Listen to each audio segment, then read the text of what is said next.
Hello,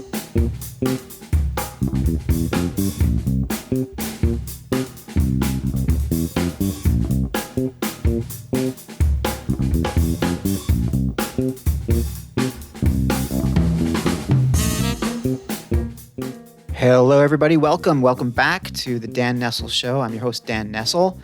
Today, I've got a real treat talking with Raymond McConnell. And regardless of your experience abroad or your interest in the topic, I really think you'll like Raymond's encyclopedic knowledge of how people and leaders communicate across cultures and geographies, or how they don't. There's a lot to take in, but I promise it's going to be a lot of fun. So let's get right into it with Raymond McConnell, a friend of mine who I've had the fortune of meeting quite recently as part of a networking group that we're both a part of called The Connective.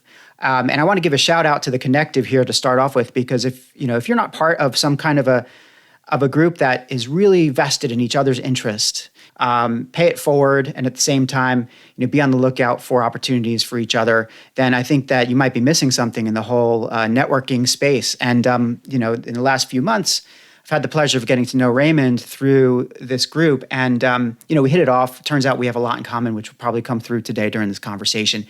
I thought it would be great to have him on the show to meet all of you out there who are listening. So Raymond, welcome. Thanks. Great to see you, Dan. You've had a real fascinating journey, I think. And I'd like to start off by, why don't you introduce yourself and go through what got you to where you are today?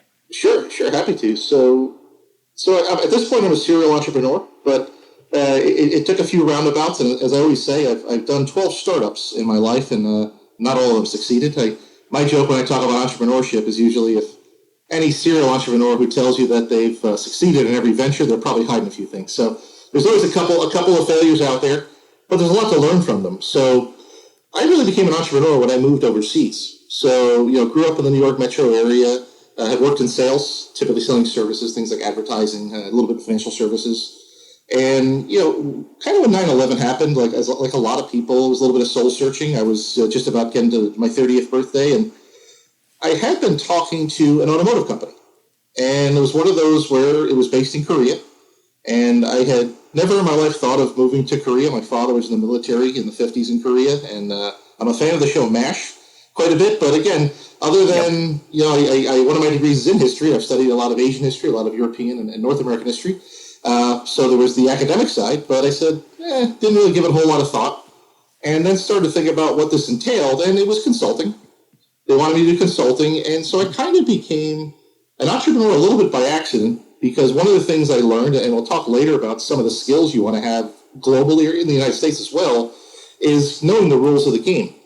And when I looked at the two models of being an employee versus being a management consultant as a vendor, there was a dramatic difference, one in pay, but also in tax liabilities that were involved. So what basically happened at the end of 2001 is I left New York, moved to Korea, and I started working with a very well-known automotive company there. And one of the main things was entry strategy.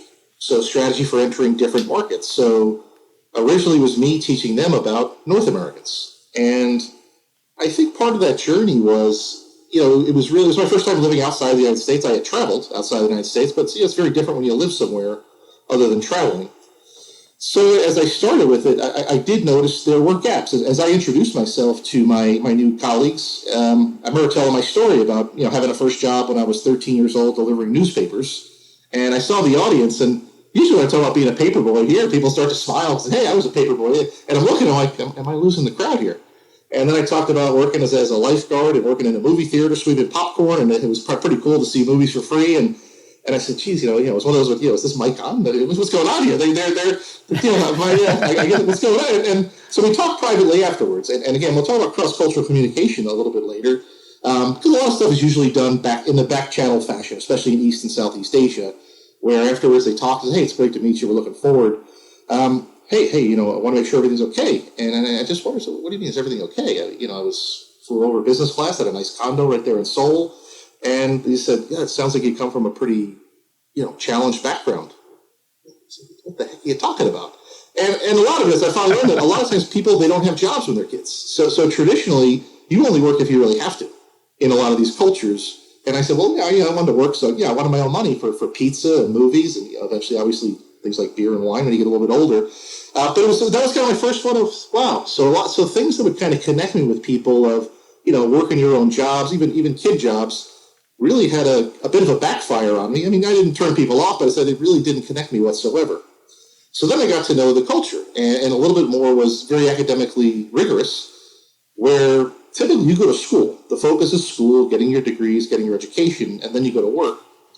And, that was part of the journey. I've been working in corporate training for a long time now, and that's really how it started. Where as I was doing my strategy, I was using a lot of, Michael Porter's 5 Forces, going through the different position school, execution school, the Six Sigma, and they're loving it, but it's also very academic, unless you give real examples. And that's when I started basically after 5 o'clock doing training. So sales training, management training. Hey, how do you evaluate an employee? And it was really hands-on, and they really liked it because a lot of it, most of them typically had a BA or a BS and an MBA, but a lot of them had never worked. So really this company was their first job. So they came in their mid-20s. Some of them were still in their 20s. Some were in their mid-30s to 40s. So it was very much, it was almost like they knew everything about a car, but had never driven a car, would be the example I would give. So they really liked it. And I said, wow, I wonder if this is a trend. So I started getting more and more into that. So while I was being paid to be a management consultant, I had a consulting business set up in Korea, we started doing informal training. And then I realized there was quite a demand for it. And after that, I spent time, I actually met a young lady while I was there. We wound up getting married. And we did our honeymoon in Thailand and Singapore. While in Singapore, I met up with a friend of a friend. I didn't know him. I thought we were honestly just meeting for a drink and, hey, welcome to Singapore. And about 3 beers in, he just told me about the company that he had. And it was a corporate training company, a U.S. franchise. Wall Street Institute was the name of it, and he had the franchise for Singapore. It was mostly communication training, ESL, so language training, but also presentation, influence, training for tests like the TOEIC and the IELTS and TOEFL for going to different countries. And so it sounds kind of interesting. So I wound up getting there, buying into the company and being a partner. And so we wound up moving from Korea to Singapore, which are very, very different societies. Singapore is a city-state, about 5.5 million people. Korea is almost 50 million people, fairly homogenous, whereas Singapore is somewhat of a melting pot, like in New York. So people from all over, different backgrounds come through. So we wound up working through that. And again, some of the experiences there, we had a lot of corporates. In fact, probably Japanese multinationals were our biggest clientele. And we also started to get the trailing spouse. So I think one of the first interesting experiences in Crosscultural also was, at one point, our biggest clientele on the retail side were Japanese housewives. And they were great students. They enjoyed it. But I did get a complaint one day. So I was there. I was kind of a player coach. So I did sales, I did some teaching. I was also a part owner, and approached me. And Dan, I know you lived in Japan for quite a while, and it's very polite. You can't tell. And I wouldn't say she was too angry, but she was talking about one of the teachers, and she liked the teacher. She said, "Oh, she's wonderful. She's engaged." But she also kept pressing things like, you should get a job while you're in Singapore. And she said, I've told her many times, I don't really have any interest. My husband's working, I'm raising the kids, and had a great community. So it was one of those things where, one of the things I'll talk about later is we call the universal values mistake. And the universal values mistake I see all over the world is that many times, it's what we grew up with. It's the home bias. What's normal in New York may not even be normal in Dallas. But especially when you go to Singapore, Seoul, Tokyo, Kuala Lumpur, she just said, because this woman did have a college degree, well-educated, intelligent, very easily could have gotten a job. But she said, I just don't know why she doesn't understand. I'm not that interested. I want to learn English because in Singapore, the common language is English, no matter where you're from. So she wanted to do that. So it was interesting first for me where I said, so trying to get someone to say, hey, just teach the curriculum. So talk to my teacher. But it wasn't a massive complaint, but it's just one of those of just, hey, keep your agenda out of there. If someone comes to you saying they're looking for a job, happy to help. But wait till that card's pulled out of the back pocket. So it was a little bit of a cross-cultural gap, I would say, between the teacher. She was from the UK, great teacher, and one of our Japanese students. I have to say, so far, almost everything that you're saying resonates with my own experience as well, as we've talked about this before. But I want to pick on a couple of things, like not pick on in a negative way, just because they really jump out at me. This idea of lacking a shared background, how that has a dramatic effect on how you can connect with people, especially in a cross-cultural situation where that gap must be, sometimes the gap is, miles apart. And You just don't know it. So, in my experience with Japan, and one of the interesting things I think about speaking with you, Raymond, is you've got a very Pan-Asia experience and exposure, and mine is very Japan. And oftentimes Asian people kind of talk about Japan and Asia and Japan. I think a lot of listeners don't really know that. So we complement each other really nicely in this respect. But back in those days, when I started off in Japan, I was a teacher like many people, just kind of adventuring and going out to the countryside in Japan. And I had to do these self-introductions, to kids. And the kids were super enthusiastic about everything that you would say. And it's easy to mistake that enthusiasm for being able to relate, right? So they were enthusiastic because here I was, a really young foreigner. They'd never seen any non-Japanese people before in their village. And, I'm getting a lot of props for that. But then, you let it get into your head. And then a couple of years later, I'm in the real business world. And I realized that those connections that I was making with kids were purely based on enthusiasm and positivity, but not on anything substantial or substantive. So being out there, then once I get into the business world, it's almost the same thing. I'm like, yeah, I've been working since I was 13. I was a summer camp counselor, and I was a shoe shine attendant, and I was a pool boy, and I did all these things. And people would look at me like, so, you had part-time jobs before college, Yeah. right? And it didn't, it started to dawn on me that it takes a lot more to build that bridge across cultures. I wanted to kind of hear how you have gotten through that, or how your people have gotten through that in the past. Yeah, I mean, great point. And to go back to your first point with Asia, and most multinationals are set up that way, where it's usually Asia Pac and Japan. So it's not that they're excluded per se, but when I do a lot of training, I've done a ton in Asia Pacific, some in Japan. There's a few of the companies that say, hey, go take care of our Japanese team. Yeah, I do have Japanese-speaking trainers, but it's not the norm. It's not the norm. I guess the way I would explain to people back in the U.S. is usually, many times they'll call us Westerners. So think of Western Europe and the United States. Western Europe would be like Asia, Asia Pac, and then U.S. would be like Japan, kind of its own world, where it's, we usually don't think about it. There's EMEA, there's North America, but it's kind of where all world. Japan's a fairly large country as well. And that's from the business scenario. So it can be very different. As far as connecting with people, one of the terms I teach a lot of people, especially when Westerners go for their expat assignment in Asia, is, don't be a seagull. So seagulls, it's a famous term, and it's one of the mistakes a lot of companies have made when they go global, is because what do seagulls do? You got a beautiful day at the beach, everyone's having fun, and then these seagulls come in, they shit all over everything for a few minutes, and they fly away. So unfortunately what happens is there's that mismatch of, we send our expat out there, many times it's a reward job. Hey, you've been with our company 25 years in New York, London, Chicago, you name it, and it's a great work, somebody very talented, but all of a sudden they send them out to, Singapore or Hong Kong or Tokyo or Jakarta, and there's not a lot invested in sending them out there. It's more, you do it well, you'll do it well there. Hey, here's a book, here's a culture shock Korea book, take a read on the flight over, you'll be cool. And unfortunately, they're usually 3-year trends. So you get a 3-year assignment, the pay is quite attractive. It's as my one friend described it, and he was in Korea, it's like being a rock star, but then people also pay your bills the entire time you're there. So, you live, it's a life you generally don't get to live in your home country. And I will point out that there is this kind of dichotomy among Westerners or non-locals in some of these countries, and certainly in Japan, you had your expats and you had your quote-unquote local hires, right? And, Raymond's describing the expat experience and I knew plenty of people like this, some amazing people, some seagulls, now that you mention it, right? But you come across both, in your journeys.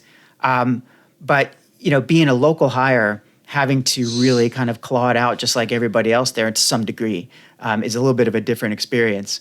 That was me. I was the local hire, but the return experience, and I think we'll get to that later, is sort of similar. We can talk about it, but it takes longer than 3 years is what all I have to say to get into it. I agree. Because, so the model with the expat I'm talking about is usually year one, hey, everybody, it's kind of the meet and greet. Year 2, they start to put some of the practices into play, and then year 3 is the exit strategy. So what happens quite often is the local staff usually does the, and again, communication is more, what we call high context. Obviously, high context in Japan, Korea, China, many parts of Asia, where very little said, but a lot's understood if you know what their body language is saying. And a lot of times they just wait you out. They just say, okay, it's a new way of selling, a new way of evaluating employees. Great. This guy's going back to New York in about 9 months. Okay. Wait him out. And what happens then the next one comes out from Dallas, or the next one comes out from London. And that's sometimes the challenge. Now, some companies do invest in that piece.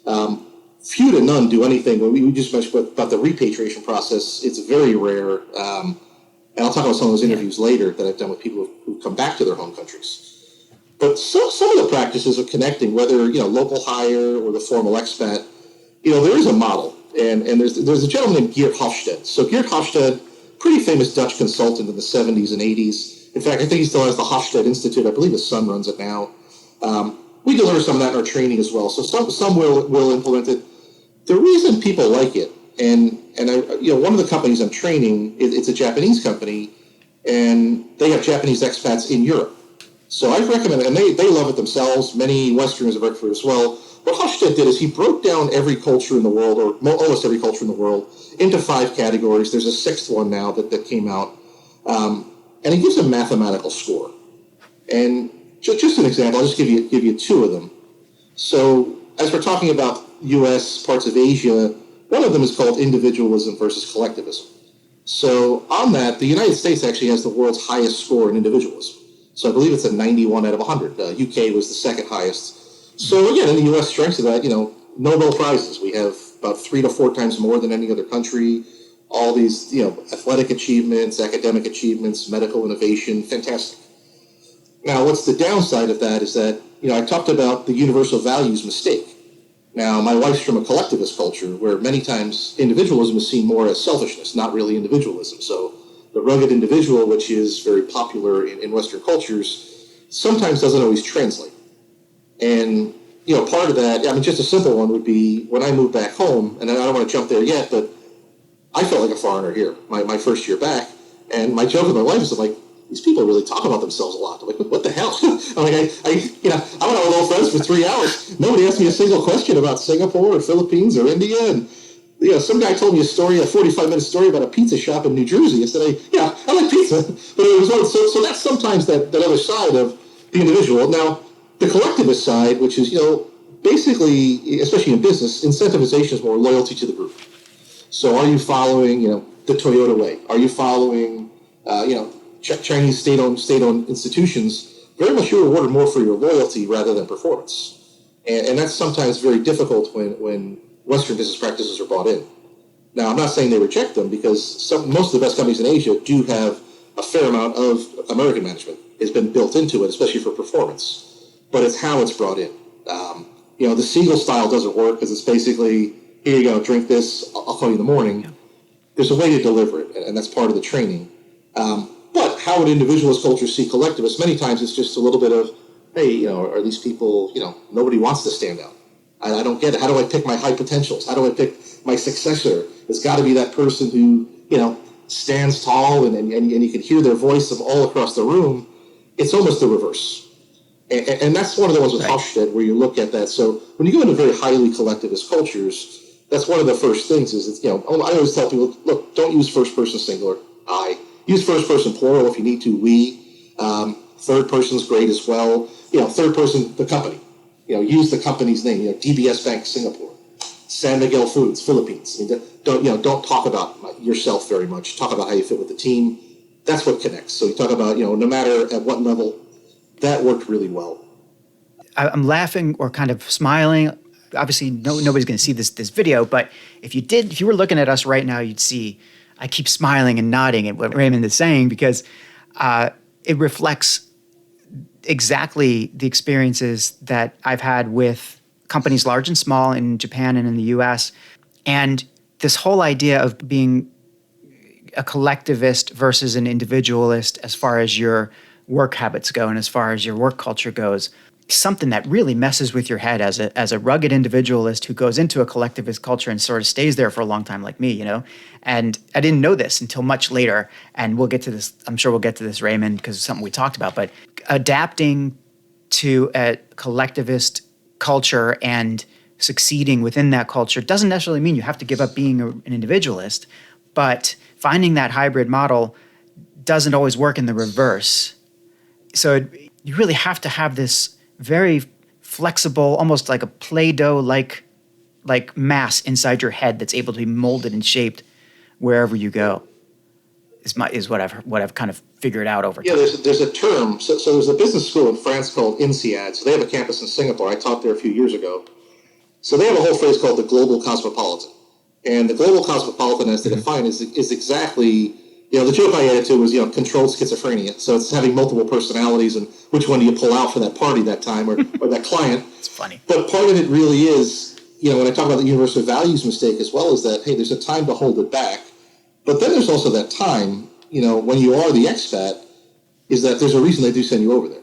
And a lot of that could be bringing certain leadership practices into play. I mean, a lot of the stuff that I teach does come from the United States, but I've also seen some of it adopted even better in Asia Pacific, especially in the 21st century. And again, we have a term called head trash, which is garbage in the head. We all have it, biases. So sometimes when people, they go, is this just a, let's say, a methodology for the U.S.? They say, I actually think it works better in Asia. Some of the strategies that we're teaching, just because of maturity of markets many times. So I think sometimes people have difficulty pulling out nationality and language and saying, sometimes it's, it's the S-curve for mathematics of where are we? Where are we in the S-curve? How developed? Are we developing? Are we developed? Or are we in contented decline? Some countries are there, per se, and it's a little bit of what's going to be the right fit. So there is that piece. One of my mentors, who I met in Singapore, he's American. He was a COO of a U.S. multinational based there. He did 15 years in Asia, and he called it going pod. So he's a few years older than me. So going pod was what Invasion of the Body Snatchers was a movie, and we sat there at the American Club in Singapore, and he said, Raymond, it's great to be flexible. And I was younger at the time, probably in my mid-30s only, and he said, you're doing a great job. He actually hired me to train his team. He said, I loved it. He said, one thing to look out for. He said, I don't think it'll happen to you, but when people stay too long, sometimes they go pod, meaning they lose their original identity. He said, what people like is that you're not from here. They like that you're from another country, that you have these other experiences, but you can connect them to their culture. Because all my stories were from Asia, tying it back to a methodology from the United States. Versus a lot of times people tell stories from their home country with a methodology from their country. But going pod, he had seen people, when they do go from the expat package, sometimes they would stay and localize. So the big term in Singapore is localizing, which really means you go from a package of a low 7-figure to a high 5-figure salary many times. So it's one of those where it's you really got to love it there to take that type of a cut. And sometimes that pod piece is what you just mentioned. They lost their original identity, and it's a little bit of what's that value? And again, many times you would never go back, and that's one of the, I guess, the cautionary tales when people do go. I've met people who have gone pod, still good people, but it's a little bit of that. They probably couldn't come back.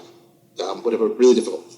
And I've found that as so far every minute of this conversation, I keep going, yes, yes, yes, in my head. This is totally true. Exactly what I've seen. And some of my friends who are still in Japan right now, I'm not accusing you of going pod, guys. It's cool. But it is, there's something to that. And in fact, I was in Japan for 16 years. That's a long time to be anywhere. Certainly during a lot of my formative post-college years were there. And there's no question that I felt like that sometimes where I had, I suppose, gone pod. The thing that really always got me about it is, like, there seems to be a happy medium where, just as you said, people want you to be different. They're intrigued by the difference, but they also, and I'm not to make mass generalizations, but they're intrigued by the difference, but they also see that difference is what is some of the value that you have to offer. When you start to get pod, I suppose, and when you start to be such a local, just to put it in some real vernacular, it freaked people out. Me showing up in a meeting and then starting to speak Japanese was welcomed, right?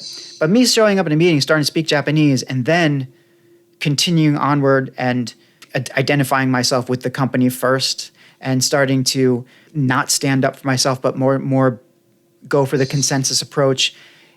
Over time, it became obviously people were I hope people were thrilled to have me around. I contributed, but over time it sort of became this, yeah, Dan, he looks like a Westerner, but on the inside he's Japanese. There's a little Japanese man inside Dan. I still get that sometimes. I took it as a compliment sometimes, but I think some folks might have been genuinely kind of put off by in retrospect. I think that there are certainly some relationships that could have gone in a different direction had I been more me, I suppose. Great point. You just mentioned consensus, and we talked before. So, what are some of the skills or attributes that people, when they can do well, and I don't mean to make jokes about the word schizophrenia, but controlled schizophrenia is a concept of basically want to have 4 personalities, and we talk about this in mental models. So, in mental models, one of them is called the consensus leadership approach. The consensus leadership approach is very popular in Scandinavia, Canada, Japan, Netherlands. And that is very much where in Toyota they call it the Demawashi culture. And it's consistently building consensus. Yes. And the strength is you have very strong teams. Once things happen, you have some very strong policy, great ways of doing things, but it can take forever to do things. That's one of the down things. So innovation sometimes suffers because, hey, I want to avoid conflict, so let's take an extra month or 2 on this. But the teams are amazing. So there is that, what I would teach, let's say a leader going over there from US or UK would be patience. You go into a consensus model because when you try to rush things, they're going to say, why so hasty? Maybe it's not sound. The second personality you throw on is the charismatic model. Now, the charismatic leadership model is US, UK, most of Latin America. And again, the strength of that is you get fantastic innovation. You get people that are able to gain buy-in and influence the crowd. And Steve Jobs on the stage with the black turtleneck and the New Balance sneakers, the ultimate charismatic leader, came up with great products. But my joke always is, no matter what he pulled out of that envelope at the electronics show in Vegas, everybody was going to buy it. Lined up from Singapore to San Francisco.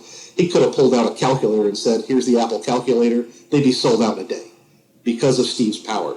And that's a great part of it. Now, the downside of it is if you have someone who's so charismatic, sometimes they get people to buy in blindly. And you find, remember the old story, The Emperor's New Clothes, where people buy in, and at the end of the day, the Emperor's naked. He's not actually wearing any clothes, but the famous child's tale. Yep. And that's sometimes, if you're coming from a charismatic model, your frustration in a consensus model many times would be, why are things so slow? Why don't these people buy into it? What's going on? And by the way, why aren't they disagreeing with me? They're delaying things, but they're also not disagreeing with me. I'm banging my head against the wall. And I've heard that many times from senior executives.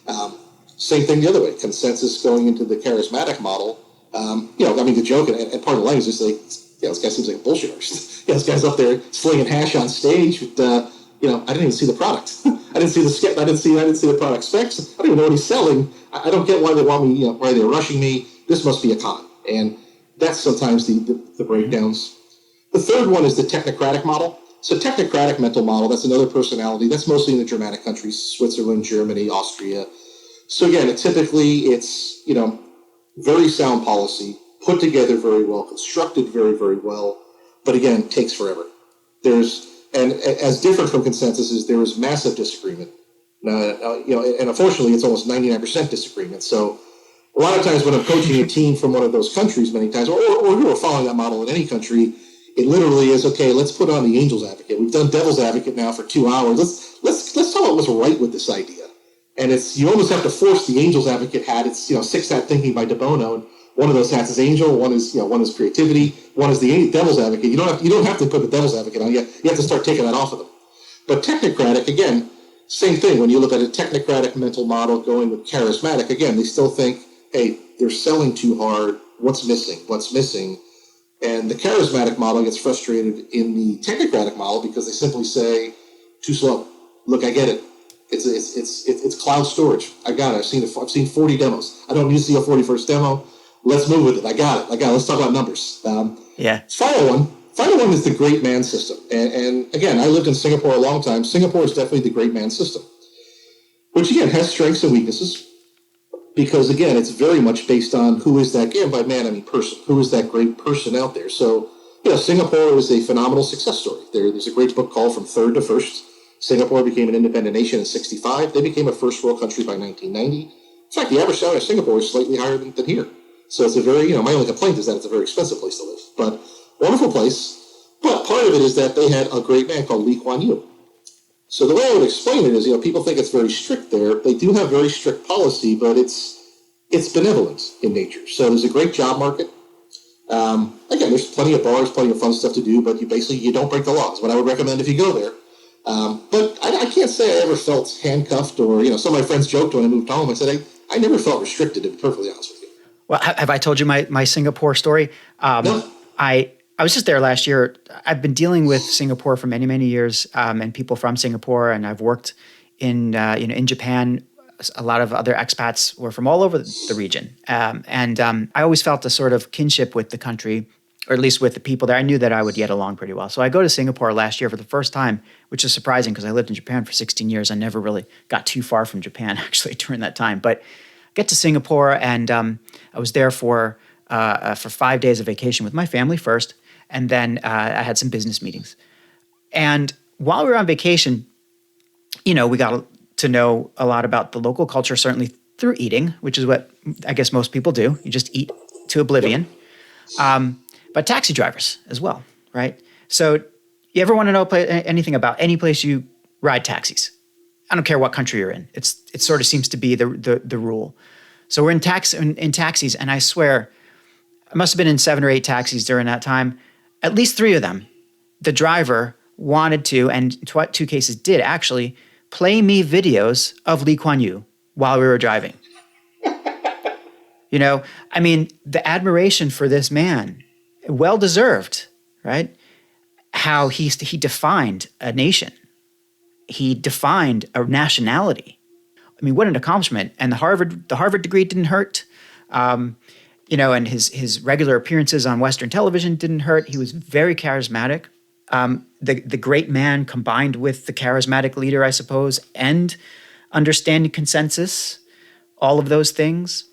But I just tell that story by way of saying that the great man theory resonate. Like, you can totally understand how Singapore follows that model and how that would resonate throughout the entire culture. But anyway, I just, that little digression, because I really see where you're going with these models. They're so accurate to me. It just kind of reminds me that sometimes it's a mix that works, or maybe more oftentimes it's a mix that works. So what do you think people need to be conscious of, like, to be a really effective global worker? Yeah, so one would be, what's the mental model within that country? So, to tell what you said about Lee Kuan Yew, I think where people would get confused in Singapore is that, taxi drivers. A taxi driver in any city here is going to talk smack about any U.S. president, from Trump to Obama to Bush, Clinton, Reagan, you go back, would be very rare. I won't say I've never heard it, by the way, but over there, but it would be extremely rare. So there is that buy-in. So I think when people get confused is that many times we grow up with, especially if you look at the northeast part of the U.S., leadership is that person who stands out. They're dressed great speaker. Conflict is fine. Not that they're rude about it, but they handle conflict really, really well. And I would say in the consensus model, as well as that great man system, is that they're more of what we call upstream. So I use the word upstream with a lot of people rather than what it really means, which is preventive. So the knock on the U.S. many times is that we're too prescriptive. So we're great at fixing stuff here. Best doctors in the world, United States. You got a bad hip, you need a stent in your chest, prescriptive. But the upstream piece, and it's actually a great book by Dan Heath, he's a professor at Duke, called Upstream. And he talks about many scenarios where, what do you put in place so that these problems never happen? And and that's how a lot of Singapore was made. So I've done work with some of their government departments, and they do create these 20-year maps. And just to give you an example, in Singapore, every tree is numbered. I actually met the woman who was in charge. So every tree has a number. And one of my friends made a joke. He's actually a guy from Boston.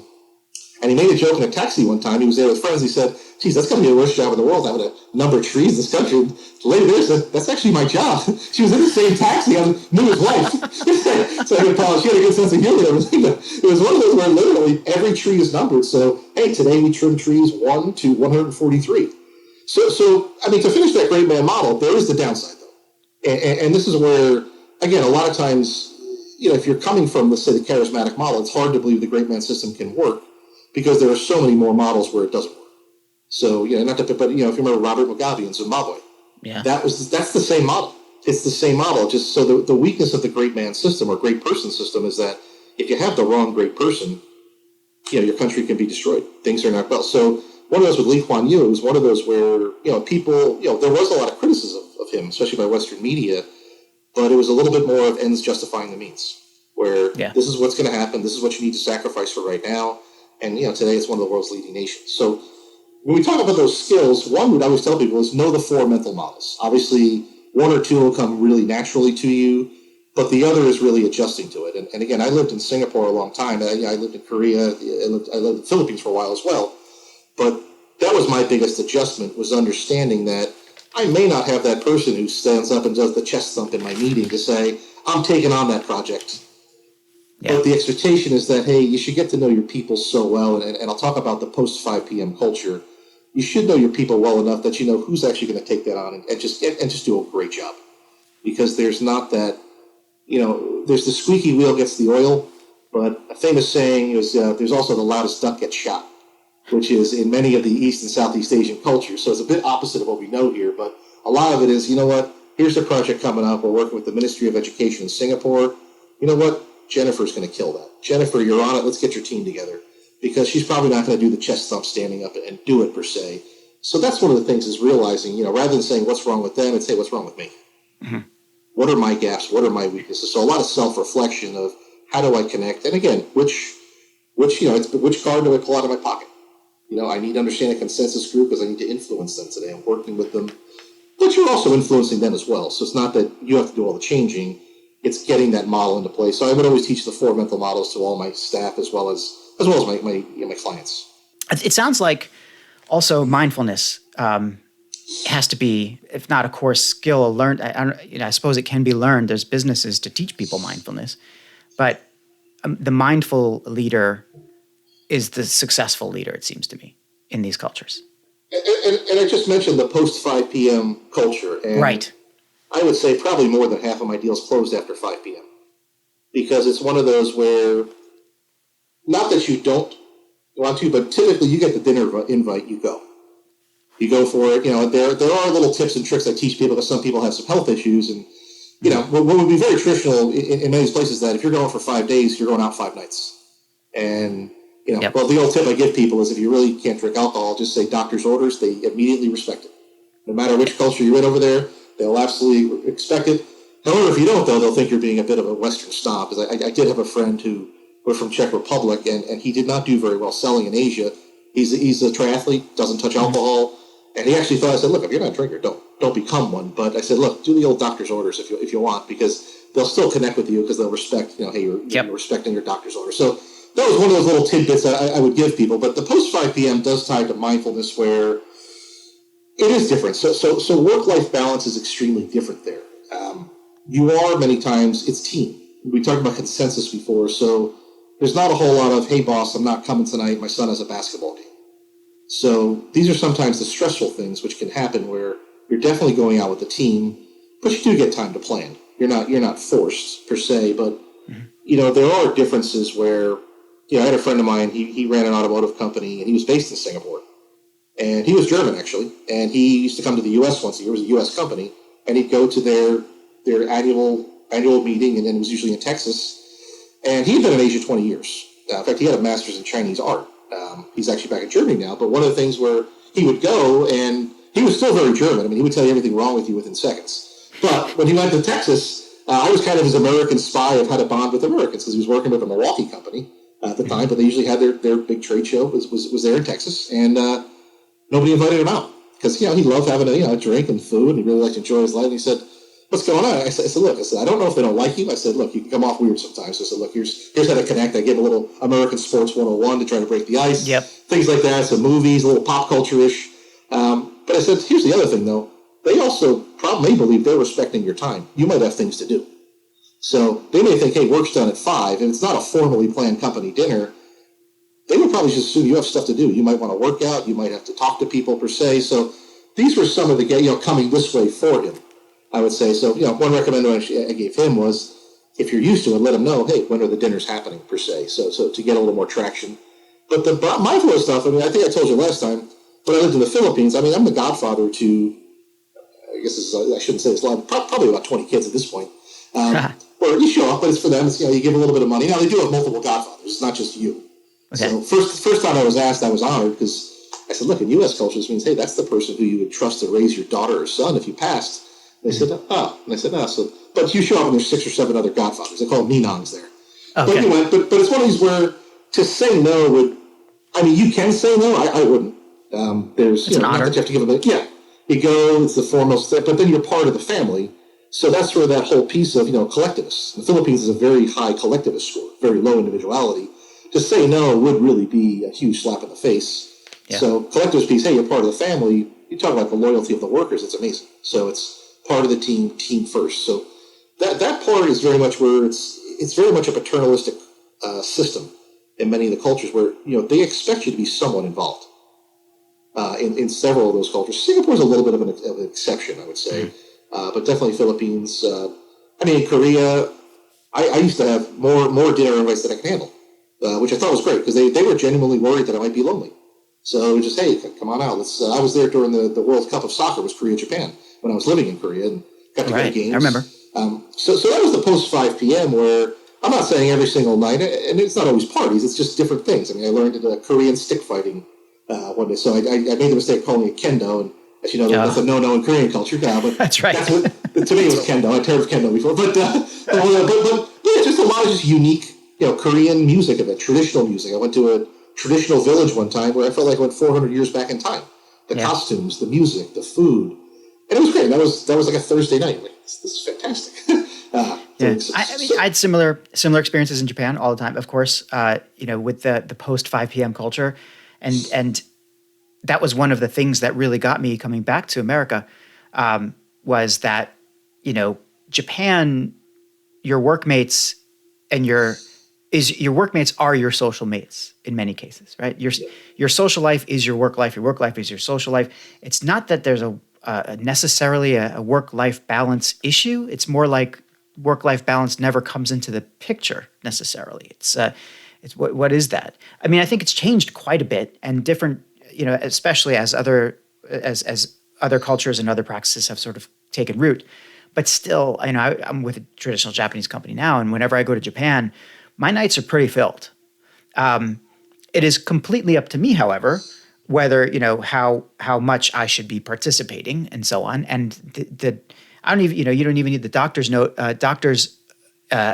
excuse anymore. Maybe at the beginning that's quite useful, but once people get to know you and they know that you're legitimately part of the team and you are dedicated, then you start to get a packet of hall passes that you can use, at will, but not all the time. It would not necessarily be a good thing to avoid after work gatherings on an extended basis. But it's sort of brings me to another big issue that we've referred to a couple times so far, which is, when I came back, I was working for a company, and, my wife's Japanese too. So I fully expected that when I got this new job, I'd be spending some of my evenings, going out for drinks with some of the folks at work, getting to know them better. But every day, 4:30, 5 o'clock p.m., the place would just empty out.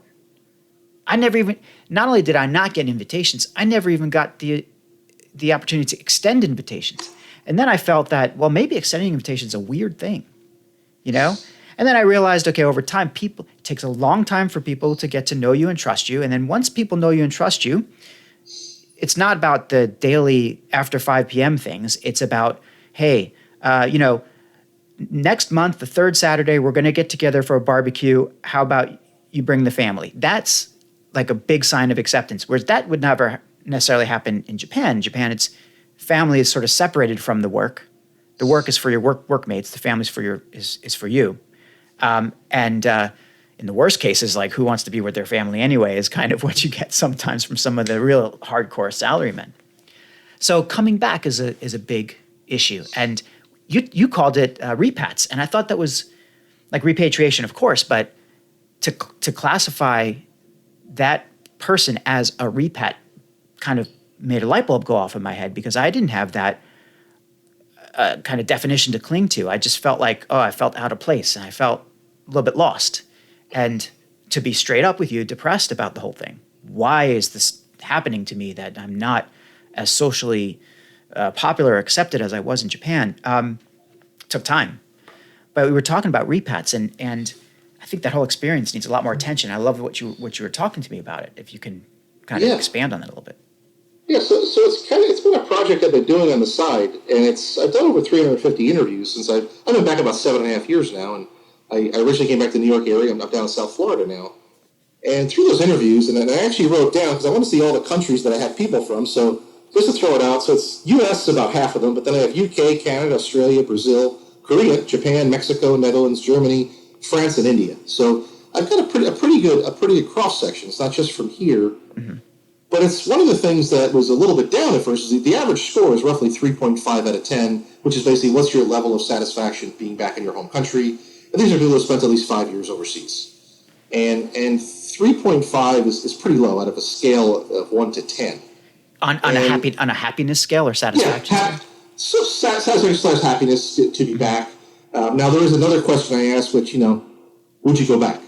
And again, over 80% said, they'd go back. More than 50% said they'd go back tomorrow.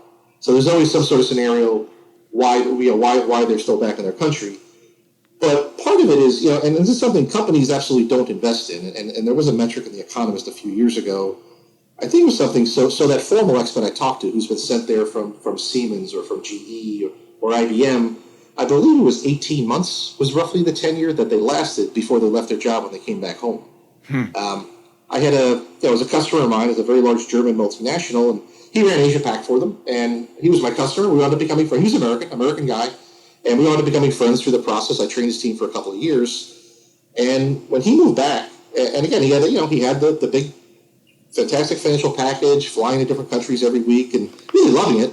And then he finished up his 3 years, and he said, "So what now?" And they said, "We'll see if we can get you a rep role back in Chicago."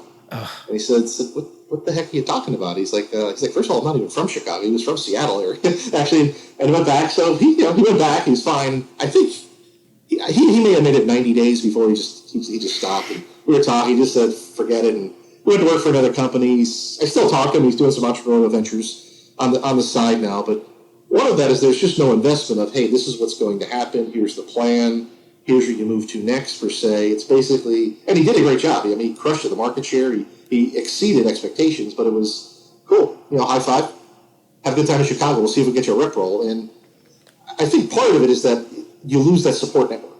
Yeah. And, the other is, I mentioned a paper to you. It is a paper called The Unforeseen Cost of Extraordinary Experience. And it's written by Professor Gilbert and Professor Wilson. Professor Gilbert's a pretty famous psychology professor at Harvard. Professor Wilson's at UVA. And it's something you probably went through, I certainly went through, and all the expats I talk to go through, is that, you wonder, hey, do my old friends not like me, or are they jealous of all this stuff I'm talking about? And kind of this in the paper is it's neither. It's really context. So it's really context that, as I explained Singapore before, I think it's probably pretty hard for someone who's never been there or heard much about the country to say, what's this little dot in Southeast Asia? It's one of the highest paid people in the world, and the story of Singapore, they have no natural resources, so they went from a third to first world country faster than any other country. So it's hard for people to picture it, because the only thing people know about it was the caning back in the Clinton era. That's the only people. That's the only people know about it. So a lot of my friends are still in the New York, New Jersey area. A lot of my oldest friends, and I still talk with them. And at first it was just one of those where, and I wasn't the guy who said, hey, in Korea, in India, and so I wasn't opening up every story that way, but I would plug one in here and there. But I did notice. I remember there was one in particular. It was a networking event actually in Hoboken, and I went, and nice people, having a great time. And this was a Thursday, and I said, look, I'm going to get going early because I'm actually flying to Sydney tomorrow. Next week I'm working with a tech company, and it's a long flight from Newark Airport. I was going to Sydney, and I said, geez, nobody even gave me how's Sydney. I don't think I think I could have said, hey, I'm working in Cleveland tomorrow. And hey, I'm working in Atlantic City tomorrow. I didn't. I was like, not that I was bragging. It was one of those there was absolutely no reaction. No reaction, no concept. They were just, we still talked. They were friendly. But it did help me. And so things that help people. The other thing I've recommended is, there's a group called A Small World. So A Small World is a group. They have expat events all over the world. So when I the last 3.5 years, I've actually spent a ton of time. I'm in Europe about once a month since the whole Brexit thing happened. So typically Amsterdam's a big one for me, Malaga, Dublin, London. I'm in with some frequency, Munich and Berlin as well. And all of those cities have a small world. And there's also other groups as well. So sometimes if I don't know someone in the city, you can click on it and you wind up, hey, there's an event tonight at XYZ pub. And you walk in and it's expats. It's all people who aren't actually from that country. And one thing that's great is I've almost found, you and I met through Connective, you can expedite the relationship way more because there's that connected experience. Yeah. Even though you aren't in the same countries and many times, it's one of those where it's almost immediately the ice is broken and you're telling that story. You're telling that story of working with a client in Islamabad in 2007 and you had this really unique, biryani meal and like, yeah, I've been to the same place. And that's, I think, one of my friends, and he's from Puerto Rico, and he was a good friend in Singapore. He has a cybersecurity firm in Puerto Rico, and I work with him. I go there a couple times a year to work with him.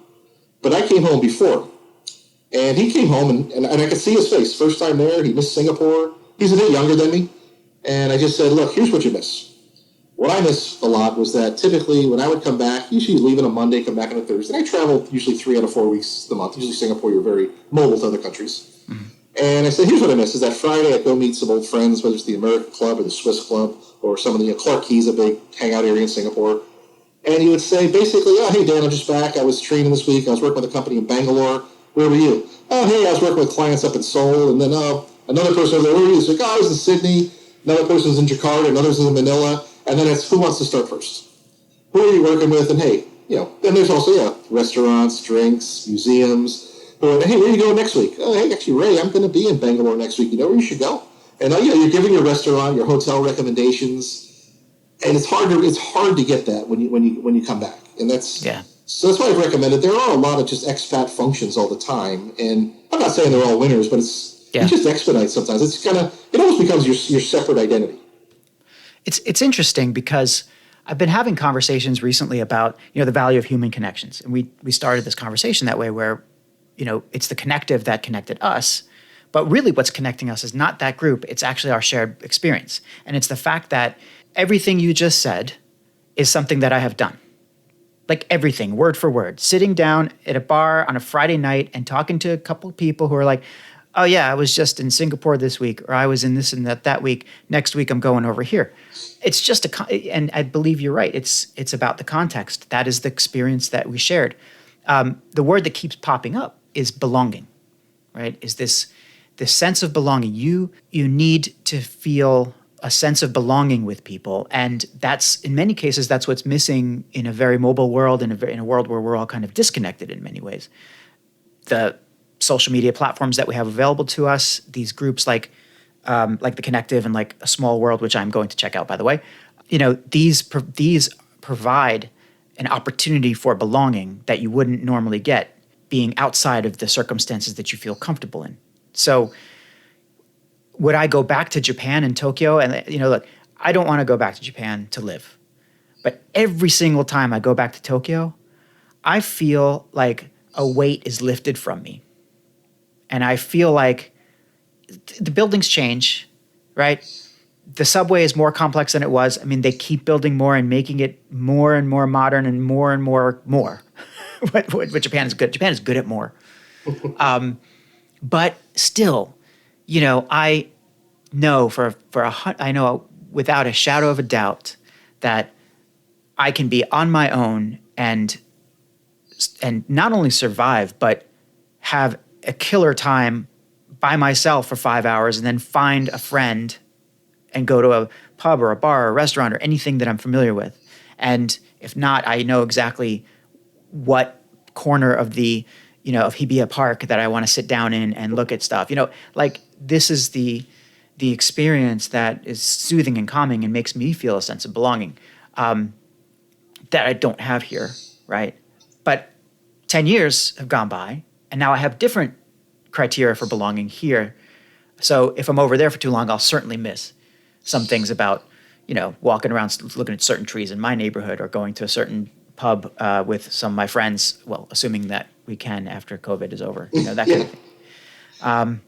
Anyway, man, it's fascinating, and I think you're right. A lot of work needs to be done around resettling repats, and people like us have a lot to offer back to our original home cultures, and we come home for a reason, and it would be I would have loved to have been able to get over that initial period of displacement, enomi, I don't know, that just happens when you move. But look, it's been a pleasure talking to you, Raymond. I think there's a lot more that we can cover and we can talk about, so I'm going to have you back, if that's okay, at some point. Happy to. I appreciate it. But what is the best place for people to learn about your company and about what you do? Yeah. So main one run really is a company called Sandler. Sandler is a sales training company from the United States. I brought the brand to Asia in 2008 to Singapore. Mm-hmm. So JRM Global Training, we own several Sandler franchises, mostly in Asia. And then there's also leadership. I would say in the United States, the biggest seller would be executive leadership development. Big program I do for companies called just Know, Be, Lead. So it's basically know thyself. B is kind of your leadership brand. So how do you kind of ruling with an invisible hand? And then lead are the actual practical tools you can do on a daily basis. So we teach through a method of, the T method from Harvard Business School, just theory, example, application, where you get a chance to learn the theory, examples, but then you have to, it's like martial arts training. You're going to learn how to do a hip toss today. So you're going to learn how to do conflict resolution using a technique, decision-making techniques. You're going to do the steps. You're going to show us in class and then learn the expertise over time. So typically the programs take usually some time to master it throughout their website, www.sandler.com.sg would be our main one. But we work in many different types of companies, a lot of technology, financial services. But again, we can customize as well. So always happy to talk to people who are looking, especially if they're looking into international opportunities as well. Fantastic. Thanks, Raymond. And I'm looking forward to continuing to see you on The Connective. And absolutely, we'll check out A Small World and The Unforeseen Cost of Extraordinary Experience. That seems like something that I'd recommend certainly any repat to read, but anybody who's a global business person, sounds like something that's right up our alley. Yeah. Absolutely. Thank you so very, very much. Thanks, Dan.